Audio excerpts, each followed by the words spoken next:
Bismillahirrahmanirrahim. Assalamualaikum warahmatullahi wabarakatuh. Waalaikumsalam warahmatullahi wabarakatuh. Ya, terima kasih saya ucapkan kepada Ibu Dwi Rusdiani, keluarga Kenanga Celia, serta segenap santri Majelis Ta'lim Iwamin On Air yang sudah memberi kesempatan kepada saya dan juga kita semuanya untuk bermujalasah mencari ilmu bersama, mengkaji kitab Merawat Cinta Kasih terjemah Qurratul Uyun pada kesempatan sore yang penuh barokah ini. A'udzu billahi minasyaitonir rajim. Bismillahirrahmanirrahim. Nahmaduhu wa nasta'inuhu wa nastaghfiruh wa na'udzu billahi min syururi anfusina wa min sayyiati a'malina. May yahdihillahu fala mudilla lahu wa may yudlilhu fala hadiya lahu. Allahumma shalli wa sallim ala sayyidina Muhammad wa ala alihi wa sahbihi wa barik wa sallim ajma'in. Amma ba'd.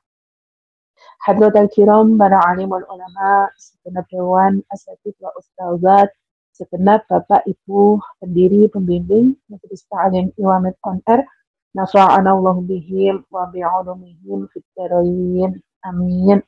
Kepada yang terhormat beliau Ibunda Isma Hidayati beserta Ibunda Widyari selaku Ketua dan Wakil Ketua Umum Majelis Ta'lim Iwamin beserta segenap jajaran pengurus harian Kabinet Fitri yang senantiasa kita semuanya banggakan dengan semangat jihadnya dalam mendakwahkan ajaran agama Islam di negeri Formosa ini, dan yang senantiasa kita semuanya dukung segenap program dan kegiatannya yang semoga senantiasa dalam lindungan dan rahmatnya Allah Subhanahu wa Ta'ala.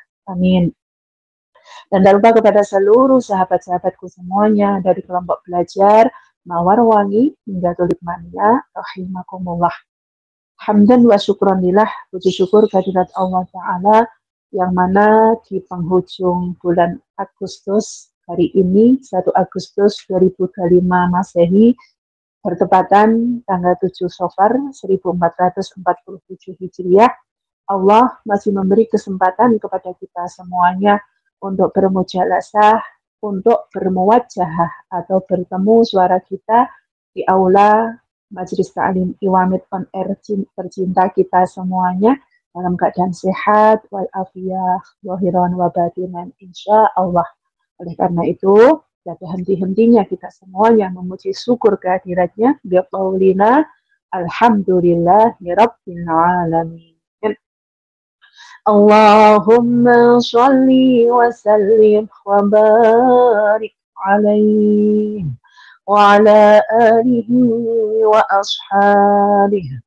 Kedua kalinya sholawat ma'asalamnya Allah senantiasa kita sanjungkan kehadiran insan pilihan Nabi akhir zaman, Nabi yang telah menuntun umatnya minaz zulumati ilan nur, dari zaman jahiliyah menuju zaman Islamiyah dengan membawa risalah kebenaran, yakni agama Islam, agama Islam. Dan semoga dengan kita semuanya senantiasa memperbanyak bacaan sholawat kita, mengagungkan asma Rasulullah, serta ikut ataupun mengikuti segenap ajaran serta sunnah-sunnah beliau. Semoga kita semuanya digolongkan sebagai umatnya yang senantiasa mendapatkan keberkahan di alam dunia ini, dan senantiasa kita harapkan syafa'ah mudhimahnya kelak di yaumil qiyamah. Amin ya rabbal alamin. Ma'asyiral muslimin muslimat santri Iwamit rahimakumullah. Ya, alhamdulillah sore hari ini kita semuanya kembali berkumpul bersama mengkaji kitab Qurratul Uyun dalam keadaan baik, dalam keadaan yang sehat. Insya Allah juga cuaca membaik ya hari ini. Mungkin bisa sebagian daerah mungkin ada yang masih hujan. Kalau tempat saya alhamdulillah hari ini matahari sudah bersinar ngaten nggih. Ya, semoga dari ujung Taipei sampai Kaohsiung, ya, semoga semuanya dalam lindungan Allah Ta'ala, senantiasa diberikan kemudahan aktivitas kita semuanya dan dijaga oleh Allah dengan sebaik-baiknya penjagaan. Amin ya rabbal alamin. Ya, langsung saja sore hari ini pengkajian kitab Qurratul Uyun sampai bab hari ini babnya rada hot bagi kita semuanya ya, Masya Allah. Mungkin yang sudah berkeluarga, mempunyai suami, ya mungkin kita bisa flashback ngeten ataupun juga mengingat-ingat ya seperti itu ngeten ataupun bagaimana ya nggak apa-apa ya namanya kita ilmu fikih niku memang mendalami tentang kitab kewanitaan, tentang rumah tangga yang isinya ya dari dapur, sumur, kasur semuanya dibahas ngeten ya, Masya Allah. Itulah indahnya Islam, semuanya diberitahu, semuanya dikasih tahu tata caranya, tata keramanya, yang baik sebagai istri yang solehah, yang bisa melayani suami, yang bisa mengabdi pada suaminya. Insya Allah semuanya sudah ada aturan-aturan dan juga tata caranya. Ya mohon maaf sore hari ini babnya mungkin sedikit sedikit napa sedikit panas ngeten ya bagi kita semuanya ya namanya belajar ya ibu-ibu mungkin yang masih gadis pun juga perlu belajar tentang hal ini ataupun mengerti bagaimana etika bersenggama ataupun berkumpul dengan suami ataupun melayani suami sesuai dengan syariat agama Islam. Jadi yang kita pelajari hari ini adalah bab sore hari tentang cara bersenggama. Ya. Bersenggaman itu kayaknya bahasa kuno ataupun bahasa kitab ya Bu. Mungkin kalau sekarang bahasa yang modernnya berhubungan badan, gitu. Kalau atau mungkin bisa disingkat HB. Kalau sekarang ya, kalau kita lihat dari media sosial ataupun juga kata bahasa yang lebih modern seperti itu ya berhubungan badan. Kalau orang zaman dahulu kan berkumpul suami istri bersenggama seperti itu. Nah, mungkin istilah kunonya ataupun kata-kata ejaan kunonya ada yang mengatakan dengan senggama. Ya, jadi senggama atau berhubungan badan. Bismillahirrahmanirrahim. Kemudian Syekh bin Allah melanjutkan penuturannya dalam menjelaskan keutamaan cara-cara senggama dalam nazam berikut ini. Tsumma ya'lu fawqaha bilini rafi'atar rijlaini tabayini rafi'atal ajizi fil wisadati satu potar roksi fa'ul ifadati. Yeah. Kemudian suami naik di atas tubuh istri secara pelan-pelan sambil mengangkat kedua kakinya. Jagalah hal-hal sunnah yang dilakukan. Angkatlah pantat istrimu dan alaskan bantal. Tinggikan pantat dan rendahkan kepala. Itulah cara yang ideal. Syekh bin Allah menjelaskan bahwa jika sang suami telah merampungkan zikir-zikir yang telah diuraikan di bagian terdahulu, hendaklah ia meneruskan untuk memperoleh apa yang telah dihalalkan Allah baginya. Kemudian sang istri membaringkan tubuhnya yang telah diolesi wangi-wangian dan telah melepas seluruh pakaiannya di atas tempat tidur. Selanjutnya, secara perlahan-lahan suami naik ke atas tubuh istrinya. Hal ini dilakukan ketika istri telah mengangkat pantatnya dan diberi alas bantal, sehingga pantatnya lebih tinggi daripada kepalanya. Ya, jamaah Iwamid rahimakumullah, bahwasanya ketika kita berhubungan dengan suami itu memang mungkin kita semuanya kalau sekarang nih nggih diarani banyak ada cara ataupun gaya berbagai model gaya yang mungkin lazim kita lakukan ketika berhubungan badan. Nah, di dalam kitab Qurratul Uyun ini cara yang ideal ataupun banyak digunakan dan juga sesuai dengan tata cara berhubungan badan yaitu dengan istilah istri di bawah dan kaki di atas, laki-laki di atas seperti itu ya. Itu adalah cara yang ideal ketika berhubungan badan. Nih, jadi setelah kemarin kita semuanya kan sudah diterangkan oleh Syekh Penawam bahwasanya tata cara ketika mau menikah apa saja yang dipersiapkan, ya dari memasuki bulan madu, gitu, kemudian memilih hari yang baik, memilih istri yang baik dan sebagainya. Sekarang sudah pada bab tentang bersenggama. Jadi yang diaturkan bahwasanya setelah suami tadi nih kalau rangkaian dari temanten baru lah istilahnya ya Bu dari kemarin-kemarin ada tata cara yang dilakukan oleh temanten laki-laki kepada perempuan. Nah, sekarang sudah bagiannya lebih intim lagi yaitu berhubungan badan. Jadi yang sebelumnya suami istri tadi belum halal, maka setelah adanya ijab kabul tentunya dan melakukan rangkaian-rangkaian zikir yang sudah disebutkan di atas, bahwasanya sudah halal, Allah menghalalkan istri untuk suami dan suami untuk istrinya. Dan kemudian disebutkan cara yang ideal seperti itu, ya. Posisinya istri di bawah, kemudian suami di atas. Cara ini adalah cara yang diterapkan oleh Syekh Penawwam tersebut sebagai satu-satunya cara yang paling ideal, paling nikmat, dan paling sempurna. Cara ini juga dapat mendatangkan kenikmatan secara utuh dalam hal persenggamaan. Karena keadaan zakar akan masuk lebih dalam dan lebih mengena. Apalagi kalau sang suami dapat memikul kedua kaki sang istri. Memang cara terakhir ini agak sedikit sulit jika keduanya belum memahami cara tersebut dan saling berkeinginan menggunakan cara terakhir ini. Ya, ini Masya Allah, ya, flashback lagi, mungkin diingat-ingat dulu malam pertamanya bagaimana ibu-ibu nih, ya. Mungkin juga belum berpengalaman, ya, semuanya. Dan makanya mungkin nanti kalau dengan pulang lagi sudah sekian lama, bulan, tahun, bahkan, ya, mungkin sudah mungkin selalu rasanya cara sibuk suci, tahun-tahunan bu selalu ngoten.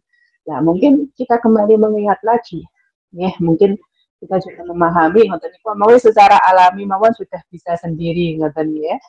Kebanyakan kita semuanya ngoten itu. Ya, alhamdulillah kita pun sudah sesuai dengan tuntunan syariat, ya, yang boleh dilakukan bagaimana, tata cara yang baik itu bagaimana yang kita lakukan. Jadi cara seperti ini memang paling ideal ataupun paling baik ataupun banyak dilakukan ketika berhubungan badan, betul ya, antara suami istri. Dan nggak usah diperjelas lagi ya Bu, ya. Intinya seperti itulah, ya. Kemudian sebagaimana tadi diuraikan oleh Syekh Ar-Razi bahwa cara bersenggama tersebut adalah cara yang dipilih oleh para ulama fikih dan ahli kedokteran. Jadi lazimnya memang seperti itu. Dan juga posisi yang baik juga ketika bagian pantat istri itu digandel bantal, itu lebih ideal lagi. Dan di sini pun juga disebutkan lebih posisi yang ideal. Penulis kitab Syarah Al-Walusiyah mengatakan bahwa jangan sekali-kali menggunakan cara di mana sang istri berada di atas suami, karena dengan begitu pihak istrilah yang aktif dalam persenggamaan, sementara suami dalam keadaan pasif. Cara-cara seperti itu, menurut Syekh Ar-Razi, dapat menyebabkan terhentinya aliran darah dan akan menimbulkan efek samping. Tetapi pakailah posisi di mana istri berbaring telentang dan mengangkat kedua kakinya, sementara suami menelungkup di atasnya. Karena cara inilah yang paling baik dan sekian banyak cara bersenggama. Mungkin mohon maaf, kita mengetahui, mungkin kita membaca kitab Kama Sutra, ya, ataupun cara bersenggama dan yang lainnya, banyak cara ataupun gaya mungkin yang sudah pernah kita lakukan. Tapi sebaiknya di sini disebutkan posisi istri di atas itu tidak baik untuk kita lakukan. Karena alasannya apa? Karena kalau istri di atas kan otomatis yang aktif di atas ataupun istrinya. Kemudian suami dalam keadaan pasif, jadi tidak istilahnya itu geraknya kurang seperti itu, ya. Dan juga bisa menyebabkan terhentinya aliran darah dan akan menimbulkan efek samping. Nah, niki Bu, jangan sudah paham, ya, maksudnya di sini, ya. Mungkin pernah jenengan melakukan gaya seperti ini ataupun melakukan metode kumpul suami istri seperti ini. Jadi ada efek sampingnya, makanya nanti bisa menyebabkan aliran darah berhenti dan juga ada efek samping yang lainnya. Ya Bu, seperti itu. Kemudian Syekh Penawwam melanjutkan nazamnya berikut ini, musamiyan fadunakum tibyani wa dhaliban tajannabas syaitani. Dengan menyebut asma Allah, maka ambillah apa yang saya terangkan dan dengan berlindung dari setiap godaan syaitan. Orang yang hendak bersenggama disunahkan membaca basmalah dan mengucapkan bacaan sebagaimana diterangkan dalam kitab Sahih Bukhari. Bismillahi Allahumma jannibna syaitan wa jannibis syaitana ma razaqtana. Dengan menyebut nama Allah, jauhkanlah kami dari setan dan jauhkanlah setan dari sesuatu yang telah engkau rezekikan kepada kami. Niki kira-kira tas siapa apa mboten niki doa nih kan kita sering dulu kita bersalatul mahid nggih jika sudah kita hafalkan bersama-sama sering kita tanyakan ngoten kira-kira lali napa apal Bu doanya berkumpul suami istri ada yang masih ingat mumpun lali Masya Allah nggih nanti ditulis dihafalkan ngoten nggih mungkin kalau kita nanti nyampe rumah ditulis di tembok ngoten nggih biar nggak lupa ya Bu. Nah seperti ini karena pentingnya kita semuanya itu mengucap paling enggak Bismillah ketika mau melakukan hubungan badan sebabnya apa akibatnya apa nanti ada di belakang ngoten nggih ben setane ra melu-melu ngerasa nih persenggamaan antara suami istri tadi ngoten ya Bu.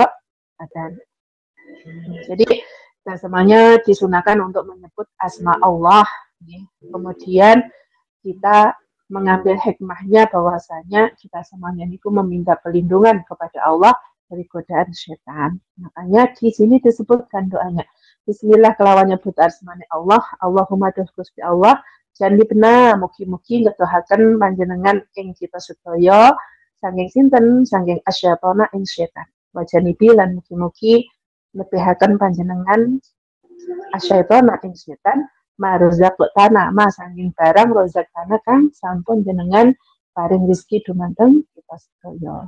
Jadi doa niki bukan hanya untuk kita sebagai suami istri saja, tapi juga efeknya untuk anak keturunan kita. Ya, meminta perlindungan kepada Allah dari sejak dini. Jadi orang tuanya saja sudah memintakan perlindungan semoga misalnya dalam perkumpulan tadi Allah memberikan rezeki berupa anak, maka anak itu pun juga janib nasyaiton, dijauhkan dari godaan syaitan. Makanya pentingnya kita semuanya paling enggak ya bismillah lah nggih. Pokoknya sebelum campur, sebelum apa-apa pemanasan dan sebagainya jangan lupa bismillah ngoten mawon. Yang penting niku. Dengan demikian apabila dari persenggamaan itu Allah Subhanahu wa taala menakdirkan lahirnya anak, maka setan tidak akan mampu menyelakakan anak itu. Seperti itu ya. Jadi tujuannya seperti itu. Jadi kalau kita semuanya sebagai orang tua yang tidak egois, gitu, orang karepe dhewe, buru senenge dhewe kan bukan. Itu juga kita nggak akan tahu Allah itu akan memberikan rezeki kapan, ataupun kapan ketika persenggamaan yang mana Allah memberikan rezeki kan kita nggak tahu. Jadi diawali dengan Bismillah dan mengharapkan pertolongan Allah, perlindungan Allah dari godaan syaitan. Dalam kitab Ihya berkata, orang yang hendak bersenggama disunahkan memulainya dengan membaca basmalah, membaca surah Al-Ikhlas, tidak bertakbir dan tidak tahlil. Ini Bu, diperhatikan. Paling enggak membaca bismillah memulainya. Membaca surah Al-Ikhlas. Ini sudah disunahkan. Tidak bertakbir, jangan Allahu Akbar ya, buatan bareng takbir. Kemudian juga tidak boleh bertahlil juga, ngoten ya. Yang penting Bismillah, kemudian surah Ikhlas. Dan lalu membaca Bismillahirrahmanirrahim. Allahumma ja'alna dzurriyyatan thayyibah. In kunta qadarta an takhruja dzalika min sulbi. Artinya dengan menyebut nama Allah yang Maha Besar lagi Maha Agung. Ya Allah, jadikanlah istrimu ini yang menyebabkan adanya keturunanku yang baik. Apabila engkau memastikan keturunan itu keluar dari tulang rusukku. Apalagi masih temanten baru ya, ibu-ibu semuanya memang harus dimulai dengan yang baik-baik. Nggak boleh gerusa-gerusu ataupun terlalu menggebu-gebu. Karena itu masih awal mula ataupun permulaan yang memang keberlangsungannya sampai anak keturunan kita. Walaupun sama temanten baru, temanten lama, jenengan juga nanti kalau pulang juga nggak boleh terlalu krusu-krusu ya, kalau enggak Bismillah, membaca surah Al-Ikhlas, dan meminta pada Allah walaupun tidak bahasa Arab, semoga Allah menjadikan perkumpulanku dengan suamiku menjadi ladang pahala, ladang ibadah seperti itu. Dan misalnya masih mengharap keturunan, menambah anak. Dengan niat menambah anak, semoga anaknya diberi keturunan yang baik, bisa jadi penenang hati orang tuanya. Intinya tidak lepas dari meminta perlindungan kepada Allah. Tidak lupa ngoten ya Bu. Yang menjadikan nikmat, yang memberikan nikmat, yang memberikan keenakan itu kan Allah. Jadi kita kembalikan lagi kepada Allah. Dan dalam kitab Masalani dari Imam Mujahid disebutkan bahwa orang yang bersenggama dan tidak menyebut nama Allah, maka setan akan ikut masuk melalui lubang zakar dan ikut bersenggama bersama pemilik zakar. Na'udzubillah. Makanya bismillah pokoknya. Yang mohon maaf ya, mungkin kita semuanya juga mungkin menyadari maklum. Karena ini kalau sudah lama tidak berjumpa, kangen nih, tenanan, katanya kan kadang lupa segalanya ya Bu. Apalagi yang dimabuk cinta kadang lupa. Ya, paling enggak sebelum permulaan apa ya, kita membaca basmalah, menyebut bismillahirrahmanirrahim, niat ibadah karena Allah. Jangan lupa nih.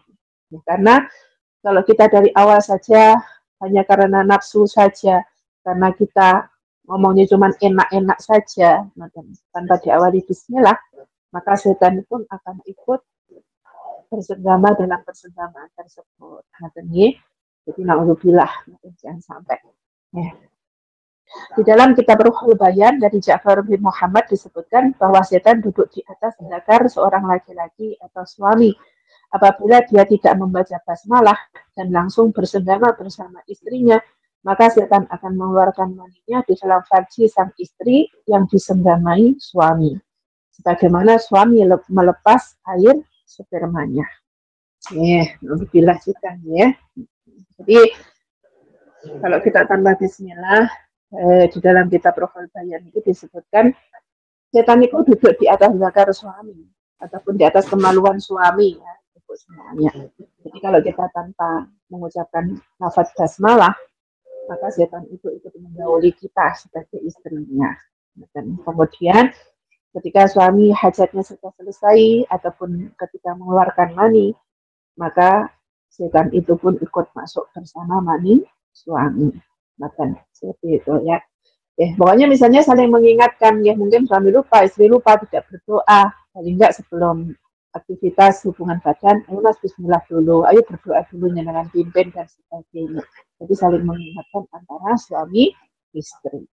Dan dari Abu Hurairah radhiyallahu anhu bahwa Nabi bersabda, ya Abu Hurairah, idza tawadda'ta faqul bismillah fa inna hafadhaka yaktuna lakal hasanat hatta yafruhu wa ila wasyita ahlaka. Oh, ini panjang banget nih ya hadisnya. Saya bacakan artinya mawon. Ya, artinya dari Abu Hurairah, apabila engkau wudhu, bacalah bismillah. Karena sesungguhnya malaikat yang menjagamu akan mencatat untukmu beberapa kebaikan hingga kamu selesai. Ketika kamu mensetubuhi istrimu, bacalah bismillah, maka para malaikat akan menjagamu dan mencatat beberapa kebaikan untukmu sampai kamu mandi jinabat. Apabila dari persetubuhan itu dapat dihasilkan anak, maka bagimu akan ditulis beberapa kebaikan sejumlah nafas anak itu dan sejumlah anak keturunan. Anak yang dilahirkan sampai pada hari kiamat. Sehingga tidak ada seorang anak pun dari keturunannya yang tertinggal. Hai Abu Hurairah, apabila kamu hendak menaiki kendaraan, maka bacalah bismillahi walhamdulillah. Maka akan dicatat untukmu beberapa kebaikan sejumlah bilangan langkahmu. Apabila kamu hendak naik perahu ataupun kapal, maka bacalah bismillah walhamdulillah. Maka akan dicatat untukmu beberapa kebaikan hingga kamu turun dari perahu atau kapal tersebut. Masya Allah ya, itu semuanya. Jadi kayaknya sepele, setiap saat aku setiap waktu, setiap saat bismillah, bismillah, mau apapun bismillah. Alhamdulillah. Ya, tadi benar sudah terbiasa dengan kalimat-kalimat Allah, mengagungkan asma Allah dengan menyebut asma Allah.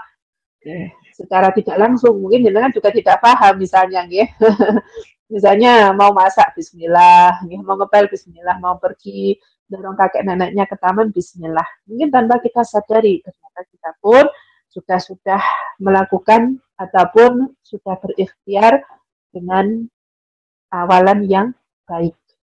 Karena dengan bismillah saja, di sini disebutkan kalau kita habis berwudu, Ya, kemudian membaca bismillah, malaikat akan menjaga kita, mencatat kebaikan kita, seberapa kebaikan kita hingga kamu selesai.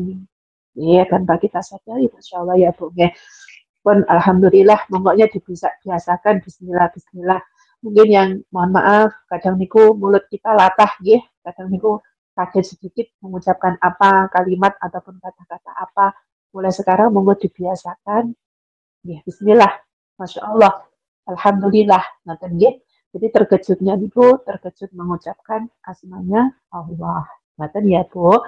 Ya mungkin sebagian kita kadang seneng guyon, suka bercanda, ataupun apa kadang niku secara spontan. Ya, misalnya kena panci panas, mohon maaf ya, kadang ngomong-ngomong kata-katanya tidak baik, ngoten niku. Kita biasakan mulai dari sekarang. Ya Allah, ya Rasulullah, ngoten niku nggih. Jadi biar apa yang kita lafadzkan, kita keluarkan dari mulut kita ini juga kalimat-kalimat thayyibah, kalimat yang baik. Nah, ya di sini juga disebutkan kalau kamu mensetubui istrimu membaca bismillah, maka malaikat pun akan menjaga kita dan mencatat kebaikan kita sampai mandi jinabat. Kemarin kan juga sudah ada hadis yang menerangkan kalau kita bersetubuh dengan suami kita, kemudian kita mandi jinabat, maka air yang mengalir dari setiap helai rambut yang terbasah kena aliran kita pun juga akan mendoakan kita. Masya Allah ya. Jadi pahalanya niku banyak sekali nih dari awal kita sudah berniat beribadah, kemudian membaca basmalah, sampai terjadi benar-benar hubungan antara suami istri, sampai suami istri pun merasa sudah puas, kemudian kita melaksanakan ibadah selanjutnya, yaitu menghilangkan hadas besar mandi jinabat. Ya, ternyata rangkaian tersebut itu sudah pahalanya sudah tidak bisa terhitung lagi, katanya. Sampai selesai keramas, itu semuanya juga bernilai pahala bagi kita semua. Insya Allah. Kemudian dari Abu Hurairah sudah dikatakan, kalau naik kendaraan, bacalah bismillah, walhamdulillah. Maka Allah akan memberikan kebaikan dari sejumlah langkah-langkahmu. Seperti kita semuanya, Sadri Iwamid, yang derek ngasuh kakek neneknya ke taman, dorong kakek neneknya ke taman, ke pasar, kemudian kita niat bismillah, dari ridhonya Allah, bekerja, pergi ke pasar. Alhamdulillah pasti bila setiap langkah kita pun akan bernilai pahala. Ya, dibiasakan mengucapkan di dalam hati maupun lisan kita. Namanya baik secara lahir maupun batin kita mengucap bismillah, alhamdulillah. Insya Allah kebaikan pun akan terus mengikuti kita semuanya. Kemudian Syekh Penazam menjelaskan hal-hal yang berkaitan dengan cara bersenggama melalui nazamnya. Wahariki subhu wa la tubali wadum wa la tangza'ilal inzali wa husya sahi'ati zahatajib illa zingsyati batin bal yastafid. Ya, gerakkanlah bibir-bibir vagina, jangan berhenti. Teruslah engkau lakukan, jangan engkau lepaskan sebelum ejakulasi. Angkatlah kawan pinggul istrimu, akan engkau temukan rasa yang lebih nikmat, maka gunakan cara itu. Di dalam bait tersebut, Syekh Penazam menjelaskan bahwa seorang suami ketika akan melakukan senggama, hendaklah selalu menggunakan cara-cara yang baik, di mana dia memegang bakarnya dengan tangan kiri dan mengusap-usap kepala bakar di atas bibir-bibir vagina hingga beberapa saat. Setelah dirasakan cukup dengan segala macam bentuk permainan yang dilakukan, barulah secara pelan-pelan bakar dimasukkan melalui mulut vagina. Pada saat itulah pinggul istri lebih ditinggikan sedikit, sebab dengan semakin tinggi pinggul diangkat, semakin dalam pula bakar akan masuk ke dalam mulut rahim. Jadi ya Bu, termasuk juga cara-caranya kita melayani suami ataupun memberikan nafkah batin kepada suaminya. Walaupun yang disinggung di sini masih memberikan nafkah bagi suami ataupun suami kita. Tapi kita pun sebagai istri pun harus tahu ya, mana yang seharusnya dilakukan maupun tidak. Jadi yang dimaksud di sini, Syekh Nazam di sini sebutkan bahwasanya pemanasan Ataupun nek ngarani sekarang apa Bu istilahnya foreplay ya, seperti itu. Itu juga penting dilakukan ataupun diketahui oleh suami kita. Jadi nggak langsung tancap gas, mawon-mawon nggak boleh nih. Pasti ada merasakan kesakitan kalau seperti itu. Mungkin obatin Bu, mungkin juga pernah seperti itu ya. Jadi akan merasa sakit. Tapi kalau suami sebelumnya sudah ada pemanasannya, sudah merayu-rayu istri, ya, mengucapkan kata-kata yang baik sebelum bersenggamaan, istrinya sudah siap, ya. Biasanya juga sudah nyantai, sudah enjoy, kemudian bisa melakukan hubungan badan dengan baik. Jadi kalau biasanya langsung seperti itu biasanya sakit ya, bukan keadaan vaginal ini masih kering. Tapi kalau sebelumnya sudah ada pemanasan, pasti sudah basah dan sudah siap untuk melakukan hubungan badan. Dan juga di sini disebutkan bahwasanya ketika melakukan hubungan badan itu pinggul istri niku sedikit diangkat, jadi diganjal pakai bantal niku yang ideal. Dan karena tujuannya apa? Biar zakar ataupun kemaluan suami bisa masuk ke dalam sampai ke rahim. Dan jadi kalau misalnya sudah ejakulasi ataupun sudah puas, jadi misalnya Allah memberikan anak ataupun keturunan dari benih yang ditanam tadi, namanya dari yang sudah dikeluarkan suami tadi, bisa langsung masuk ke mulut rahim. Seperti itu tujuannya. Ya. Makanya kadang banyak, Bu, saya sudah lama nikah beberapa bulan kok belum dikasih keturunan. Nah, kan pasti segala cara dilakukannya menjadi konsultasi kesehatan, dengan cara-cara melihat kita bagaimana hubungan badan yang baik, bagaimana biar istri cepat hamil, dan sebagainya. Dan juga ada tanggal ataupun waktu yang aktif ataupun waktu yang produktif. Nanti ya. Kemarin ada yang tanya pada saya juga nikah 5 bulan kok belum hamil ya Bun, gimana caranya? Ya kan kalau menurut ilmu kedokteran kan 5 hari sebelum menstruasi istri dan 5 hari sesudah menstruasi ini kan masa subur ya bagi seorang wanita ya. Karena pada masa itu vagina itu basah ataupun asam, jadi siap untuk menerima sperma dari suami. Nah, biasanya seperti waktu itu adalah waktu yang subur untuk melakukan badan. 5 hari sebelum haid dan 5 hari sesudah haid. Biasanya seperti itu. Ya. Ataupun juga kalau habis suami ejakulasi ataupun mengeluarkan mani, biasanya juga istri itu jangan bergerak dulu, jangan duduk. Ya. Seperti tadi, pinggulnya diangkat, biar maninya masuk ke dalam rahim. Nah, seperti itu juga bisa sebagai cara. Kadang nama pejuang garis 2 nih sulit ya kadang. Ya itu kan min fadli rabbi, kemurahan dari Allah. Tapi kan kita sebagai manusia juga wajib berusaha juga bagaimana caranya biar segera hamil, bisa segera memberikan ada keturunan selanjutnya. Nanti ya. Insya Allah sambut. Ya, apabila hal itu bisa dilakukan, maka suami dan istri akan merasakan sesuatu rasa yang aneh atau lain dari rasa-rasa sebelumnya. Seseorang tidak akan mampu mensifati rasa itu, apalagi ketika kalau suami pandai memainkan dan mengendalikan zakarnya sampai pada batas tersebut. Seperti orang yang mengunci pintu celek. Ya. Di sini sebutnya dalam kitab ya, punya kitab ya, 125. Rasa celek inilah puncak dari rasa nikmat bersenggama yang tidak akan dapat digambarkan. Hal ini bisa dicapai apabila suami mampu menahan ejakulasinya hingga bertepatan dengan ejakulasi istrinya. Nah, penulis kitab Al-Iwah juga berkata, adapun cara bersenggama yang bisa membuat istri merasakan nikmat adalah istri tidur berbaring, kemudian suami menelungkupkan tubuhnya di atas tubuh istri dengan keadaan kepala lebih rendah daripada pantatnya. Hal ini dapat dilakukan dengan cara mengganjal pantat istrinya dengan bantal.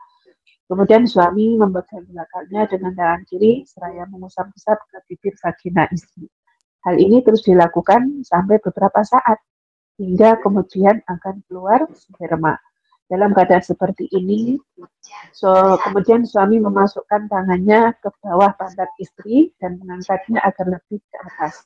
Sementara pantat suami sendiri juga ditekan agar zakar masuk ke semakin dalam dan akan merasakan rasa celek tersebut. Pada saat itulah suami dan istri dapat menemukan rasa dari persenggamaan yang sesungguhnya dan paling nikmat dan tidak dapat digambarkan oleh siapapun. Masya Allah ya Bu. Ngarani surga donya ya di sini nih mungkin jenengan semuanya Masya Allah ketika berhubungan badan punya suami istri pasti pernah merasakan ya. Ini tidak tabu Bu kita pelajari, nggak usah malu ya, karena memang ya inilah kenikmatan yang dijanjikan oleh Allah bahwasanya suami istri niku ataupun laki-laki itu berpasangan dengan perempuan. Kalau sudah halal, ya sudah ada ijab kabulnya sudah halal, yang sebelumnya tidak boleh dilakukan, tabu dilakukan, maka setelah menikah halal kita lakukan. Ya, di sini disebutkan bahwasanya kalau sudah ejakulasi ini kan apa? Itu keluarnya mani ya. Jadi sama-sama sudah merasakan nikmat, merasakan sesuatu itu yang tidak bisa kita gambarkan dengan rasa ya Bu. Dengan bagaimana rasanya enaknya itu kan kita tidak bisa mensifati rasa tersebut. Yang dirasakan cuman yang bisa merasakan ya cuman dua orang itu saja, ya, suami istri itu. Jadi sebisa-bisanya laki-laki dan istri itu bisa sama-sama merasakan kepuasan batin di situ. Ya, makanya kadang kalau misalnya suami sudah ejakulasi terlebih dahulu, si istri belum puas kan kadang istrinya muring-muring, ya nama buatan nih kira-kira ibu-ibu ada yang buatan, kayaknya ibu-ibu malu nih bahasan ini. Jadi nggak usah Bu, nggak usah misalnya kita harus mengerti memang rasa itu kan yang merasakan ibu dan bapak ataupun suami istri itu sendiri. Nah, misalnya si suami menginginkan lebih lama, si istri menginginkan lebih lama, ya berarti suami harus menahan diri. Misalnya suami sudah terasa mau ejakulasi, dia membiarkan istrinya terlebih dahulu, puas terlebih dahulu, baru dia ke suaminya. Nah, karena biasanya mohon maaf, kalau suami sudah ejakulasi, berarti kan sudah tidak bisa melakukan hubungan badan yang selanjutnya. Jadi kalau sebagai suami yang ngerti istri dan tidak egois, pasti membiarkan istrinya puas terlebih dahulu, baru kemudian istrinya atau suaminya yang ejakulasi. Seperti itu ya ibu-ibu semuanya. Ini kayak semuanya terbayang-bayang nih ya. Itu. Intinya seperti itulah. Ini yang merasakan kita sendiri, kita pun bisa konsultasi. Nah, ya Pak Tegang pembahasannya hari ini ya semuanya doyam di dalam nih. Masya Allah. Sudah mulai. Ya, cek poso ini. Ini masih puasa semuanya. Sabar dulu, sabar Mbak Untoro. Gitu. Malah traveling Bun. Nah, yang penting kita pahami saja bahwasanya memang persenggamaan ataupun hubungan badan ini memang secara syariat ataupun diatur dalam kitab ilmu fikih memang seperti itu. Yang penting mohon maaf ya, tidak aneh-aneh dalam berbagai gaya ataupun cara melakukan hubungan badan ini jangan aneh-aneh. Terutama mohon maaf, misalnya pemanasannya, mohon maaf ya, mohon maaf saling menjilati kemaluan itu juga tidak boleh ya. Seperti hewan, seperti guguk, seperti nopo nikolnya kalau melakukan hubungan badan tidak dijilati terlebih dahulu, jangan sampai ya itu semua, jangan, itu nggak boleh.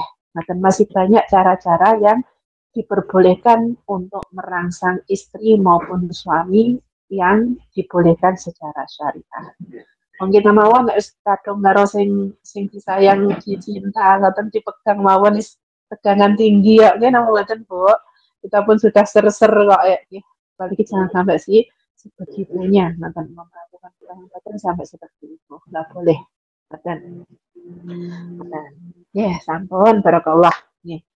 Selanjutnya dua peringatan. Pertama Umar bin Abdul Wahab berkata, saya bacakan artinya saja ya.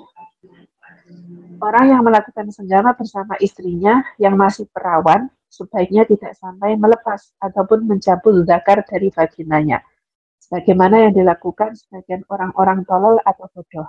Akan tetapi hendaklah berusaha agar cepat-cepat spermanya dapat dimasukkan ke rahim istrinya, karena mungkin dari senggama itu Allah Subhanahu wa Ta'ala akan menciptakan keturunan yang bermanfaat baginya.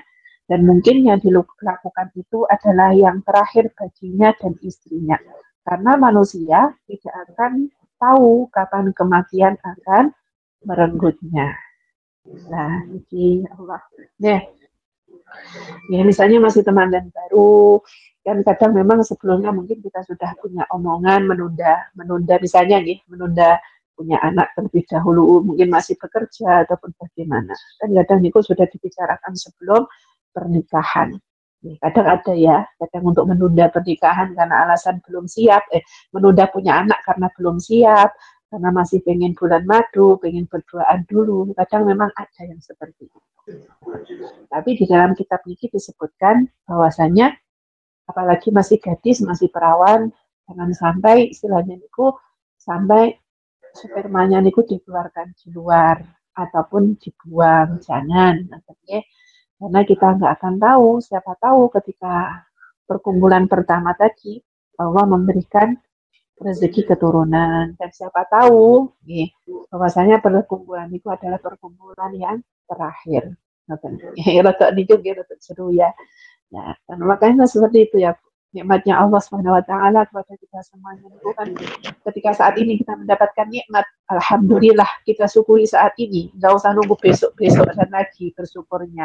Nah, dan seperti misalnya alhamdulillah hari ini bulan ini mendapatkan gaji yang lebih, ya, kemudian nggak usah nunggu seminggu kemudian baru berbagi dan sebagainya. Ya ketika itu saja, ketika dengan mendapatkan kenikmatan, mendapatkan kemurahan apapun itu dari Allah, ya ketika itu juga dengan harus berbagi dan juga membagikan rasa nikmat jenengan kepada orang lain. Nggak usah nunggu besok dan besok. Karena di sini disebutkan nggak tahu kapan kematian akan menjemputnya ataupun Allah akan mengambil nyawa kita.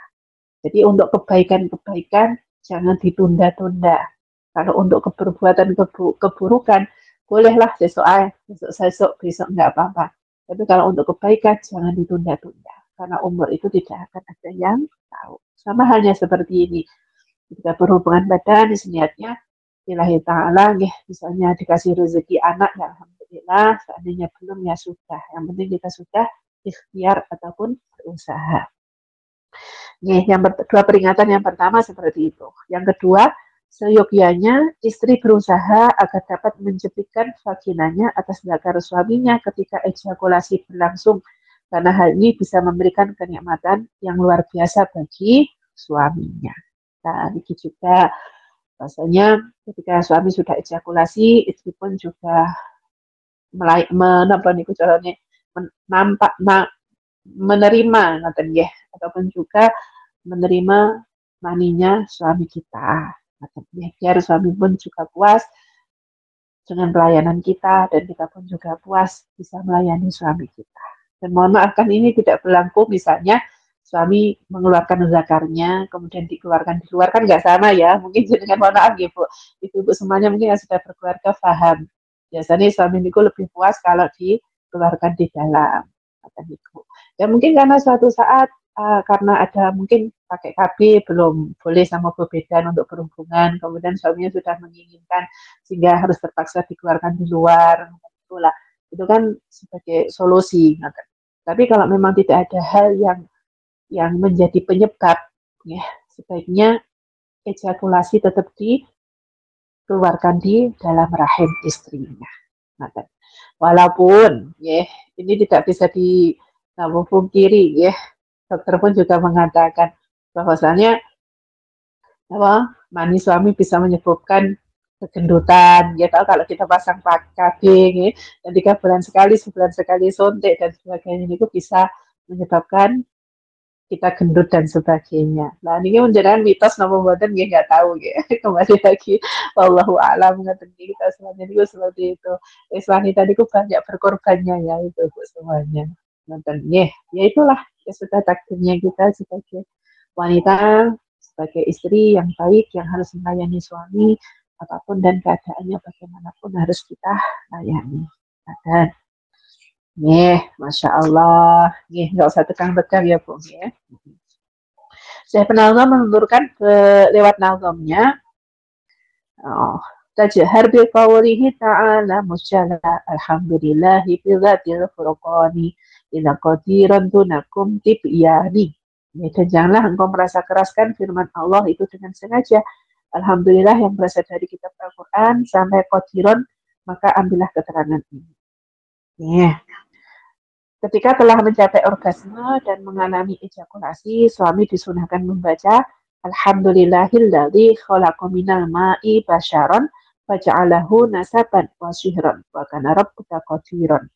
Artinya segala puji bagi Allah yang menjadikan manusia dari air sperma, lalu dia jadikan manusia itu punya keturunan dan keluarga. Sesungguhnya dia adalah Tuhanmu yang maha perkasa. Yeah.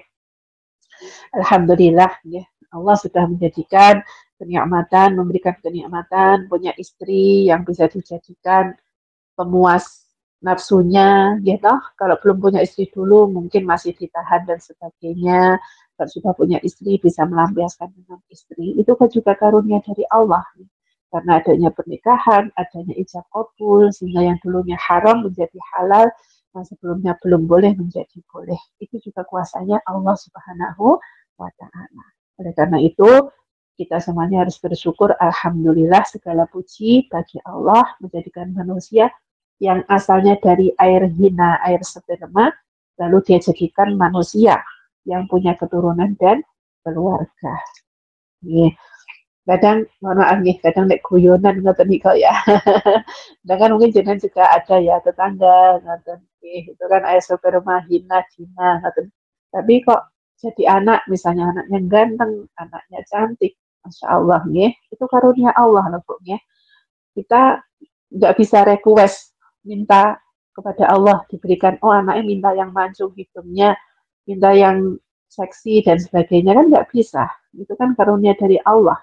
Ya, makanya kita semuanya harus banyak-banyak bersyukur, mungkin dikaruniai putra-putri yang elok rupawan, yang cantik, yang ganteng, dan sebagainya. Itu karunia dari Allah. Ya, dan kita pun juga harus bisa menggunakan keelokan, kecantikan yang sudah diberikan Allah itu dengan kebaikan. Ya, jangan malah disediakan, kan biasanya kan cantik, tentu itu dari model, dari apa, mohon maaf yang mengumbar auratnya dan sebagainya. Ya, na'udzubillah. Insyaallah nggih, barakallah lana wa lakum jami'an. Insyaallah sudah dibacakan Bu Husnul Khotimah dan Bu Zumratul tadi nggih. Insyaallah mungkin yang dari santri yang depan belum mengikuti juga ikut napa sudah bisa napa mencerna ngoten nggih apa yang terkandung dalam kitab ini tadi. Karena kalau di awal-awal dimulai pembacaan kitab kan mungkin masih 30 santri ngoten nggih, kadang itu mengikutinya belum dari awal ngoten. Nggih, ya, mungkin itu saja ya barakallah kajian kitab sore hari ini, semoga bermanfaat bagi kita semuanya. Ya, sekali lagi bahwasanya memang hubungan suami istri nggih ataupun bersenggaman itu memang rutinitas pasutri ya, yang sudah dihalalkan oleh Allah Subhanahu wa taala. Jadi kita pun nggak usah malu-malu ngoten ya Bu nggih dalam belajar ataupun mempelajari tata cara bersenggaman iki ngoten. Misalnya jenengan ada persoalan, problema nggih, mungkin malu untuk bertanya di atas, mungkin lewat belakang ngoten nggih. Kadang memang kayaknya kita niki wanita timur niku napa ada rasa malu ngoten niku biasanya nggih. Kalau misalnya dipublikasi dan sebagainya nggih, ngoten mawon. Insyaallah sudah mungkin dilanjutkan untuk insyaallah pertemuan yang akan datang. Mungkin dari saya pribadi dari awal sampai akhir dalam kita belajar sama-sama ada kurang lebihnya. Mohon maaf lahir dan batin ya Ibu semuanya. Bunda, Sami-sami Bunda. Terima kasih. Mohon maaf lahir dan batin semuanya ya. Allahumma muwaffiq ila aqwamit thoriq wal 'afwu minkum. Wassalamualaikum warahmatullahi wabarakatuh. Waalaikumsalam warahmatullahi wabarakatuh.